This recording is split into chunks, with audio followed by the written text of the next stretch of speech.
नमस्कार। आजको यस विशेष प्रस्तुतिमा स्वागत छ। आज हामी यस्तो विषयमा कुरा गर्दैछौं जुन भारतमा बसेर काम गरिरहेका हरेक नेपालीको लागि एकदमै ठूलो राहतको खबर हो। खास गरी घरबाट यति धेरै टाढा रहेर पनि नेपालमा रहेका आफ्ना पारिवारिक र आर्थिक जिम्मेवारीहरू कसरी एकै क्लिकमा सजिलै पूरा गर्न सकिन्छ त? आज हामी कुमाल डिजिटल सोल्युशन्स अर्थात् केडी सेवाको बारेमा चर्चा गर्नेछौं। यसले साँच्चै नै भारत र नेपाल बीचको भुक्तानी प्रणालीमा एउटा भरपर्दो डिजिटल पुलको काम गरिरहेको छ। अब यहाँ मुख्य प्रश्न उठ्छ, भारतमा बस्ने नेपालीहरूले नेपालमा रहेको आफ्नो घरको युटिलिटी बिलहरू कसरी व्यवस्थापन गर्ने? विदेशमा बस्दा स्वदेशको सामान्य बिजुली वा खानेपानीको बिल तिर्न कति गाह्रो हुन्छ? त्यो त भोगेकाहरूलाई मात्र थाहा हुन्छ, होइन र? यही भौगोलिक र प्राविधिक झन्झटलाई कसरी सजिलै पार लगाउने भन्ने नै आजको हाम्रो मुख्य चासो हो। ल आउनुहोस्, यसमा गहिरिएर हेरौँ। आजको हाम्रो यो प्रस्तुति मुख्यतया यी 5 कुरामा केन्द्रित हुनेछ। 1. सीमापार समाधान। 2. केडी सेवाका सुविधाहरू। 3. युटिलिटी भुक्तानी। 4. दर्ता प्रक्रिया। र 5. 24 घण्टाको विश्वसनीयता। त्यसो भए सुरु गरौँ हाम्रो पहिलो खण्डबाट, सीमापार समाधान। हेर्नुस्, भारतमा बसेर नेपालको दैनिक आर्थिक जिम्मेवारीहरू सम्हाल्नु भनेको साँच्चै नै एउटा ठूलो टाउको दुखाइको विषय हो। पहिले के हुन्थ्यो भने घरको बिल तिर्नका लागि स्वदेशमा रहेका आफन्तलाई पैसा पठाउनु पर्ने वा अरू कसैलाई गुहार्नु पर्ने बाध्यता हुन्थ्यो। यो प्रक्रिया कति ढिलो र असुविधाजनक थियो भनेर त भनिरहनै परेन।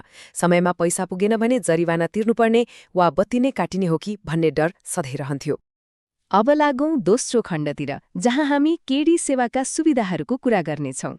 कम्पनीको आफ्नै भनाइले नै यसको मुख्य उद्देश्यलाई एकदम प्रष्ट पार्छ। उनीहरू भन्छन्, हामी नेपालभर द्रुत रिचार्ज र सुरक्षित बिल भुक्तानीको लागि सहज प्लेटफर्म प्रदान गर्दछौँ। सुन्दा सामान्य लागे पनि यसको अर्थ धेरै ठूलो छ। यसले के देखाउँछ भने सुरक्षा र छिटो छरितो सेवा नै यसको मूल मन्त्र हो। आफूले रगत पसिना बगाएर कमाएको पैसा पठाउँदा पूर्ण रूपमा सुरक्षित महसुस गर्न सकियोस् भन्ने कुरालाई यहाँ सबैभन्दा बढी प्राथमिकता दिएको छ। यहाँ एउटा निकै रोचक तथ्य छ है। केडी सेवाको भौतिक कार्यालय भने भारतको महाराष्ट्रस्थित अम्बरनाथ, ठाणेमा अवस्थित छ। तर कार्यालय भारतमा भए पनि यो प्लेटफर्म पूर्ण रूपमा र विशेष गरी नेपालकै लागि भनेर निर्माण गरिएको हो। भारतमा लाखौं नेपालीहरू कामको सिलसिलामा हुनुहुन्छ र उहाँहरूका लागि नेपालमा पैसा पठाउने वा बिल तिर्ने भरपर्दो माध्यम बन्नु नै यसको मुख्य लक्ष्य हो। यसरी एउटा देशमा बसेर अर्को देशको दैनिक आवश्यकता पूरा गर्ने यो एउटा वास्तविक डिजिटल पुल बनेको छ। अब पालो तेस्रो खण्डको, युटिलिटी भुक्तानी। आखिर यो प्लेटफर्मबाट दैनिक जीवनका कुन आवश्यकताहरू पूरा गर्न सकिन्छ त? यी केवल सुविधाहरू मात्र होइनन्, स्वदेशमा रहेका परिवारका लागि त यी दैनिक जीवन रेखाहरू नै हुन्। नेपाल खानेपानीको बिल, नेपाल विद्युत प्राधिकरण अर्थात् NEA को बिजुलीको बिल, घरको इन्टरनेट र DTH वा टिभीको टपअप, साथै सबै प्रमुख नेटवर्कका लागि मोबाइल डेटा प्याक र रिचार्जहरू। यी सबै कुराहरू एउटै छानामुनि उपलब्ध छन्। घरको वाइफाई चलिरहोस् वा परिवारको मोबाइलमा कुराकानी नरोकियोस्, यो सबै काम अब एकै ठाउँबाट सम्भव छ। पहिलेको अवस्था र अहिलेको यो सुविधा बीचको फरक एकपटक कल्पना गरौँ त। लामो लाइनमा घण्टौं उभिएर पानी वा बिजुलीको बिल तिर्ने ती झन्झटिला दिनहरू अब बिस्तारै इतिहास बन्दैछन्। अन्तिम दिनमा बिल तिर्न नसकेर जरिवाना पो लाग्ने हो कि भन्ने त्यो तनाव अब मोबाइलको स्क्रिनमा एउटा सानो ट्याब गरेर तत्कालै हटाउन सकिन्छ। यो डिजिटल अनलाइन भुक्तानीले समयको मात्र बचत गरेको छैन, अनावश्यक दौडधुपबाट पनि पूर्ण मुक्ति दिएको छ। ल आउनुहोस्, अब चौथो खण्डतिर लागौँ र हेरौँ यसको दर्ता प्रक्रिया कस्तो छ, यो प्रयोग गर्न कतिको सजिलो छ त। प्रक्रिया एकदमै सिधा र सजिलो छ। जम्मा 4वटा सामान्य चरणहरू पार गरे पुग्छ।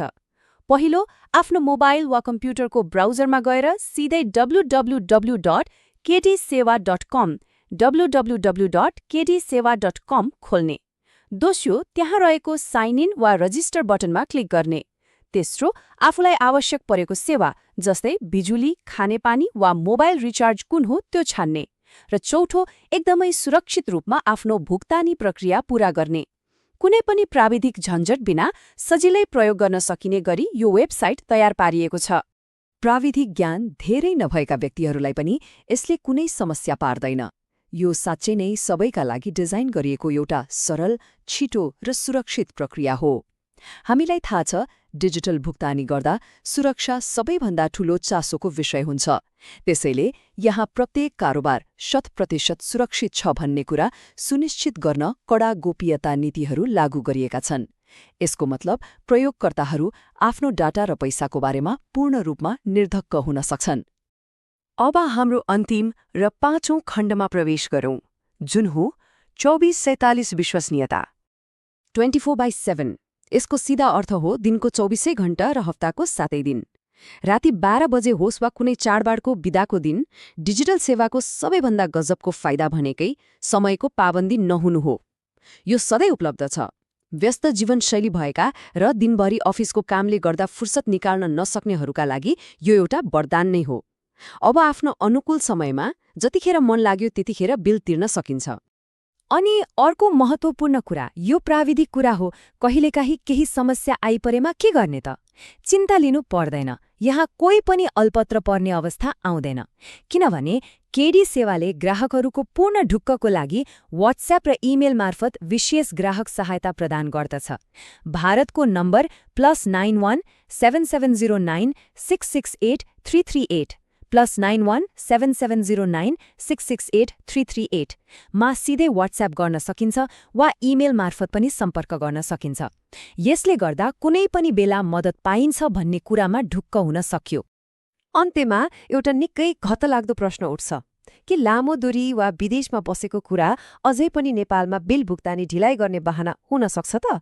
पक्कै पनि सक्दैन। आधुनिक डिजिटल उपकरणहरूले यी भौगोलिक सीमाहरूलाई पूर्ण रूपमा भत्काइदिएका छन्। केआइडी सेवा जस्ता प्लेटफर्महरूले प्रविधिको सही सदुपयोग गरेर हाम्रो दैनिक जीवनलाई कतिसम्म सहज बनाउन सकिन्छ भन्ने कुराको एउटा उत्कृष्ट उदाहरण प्रस्तुत गरेका छन्। आशा छ आजको यस प्रस्तुतिले यो नयाँ डिजिटल सम्भावनाको बारेमा एकदमै प्रष्ट जानकारी दिएको छ। यहाँहरूको समयको लागि धेरै धेरै धन्यवाद।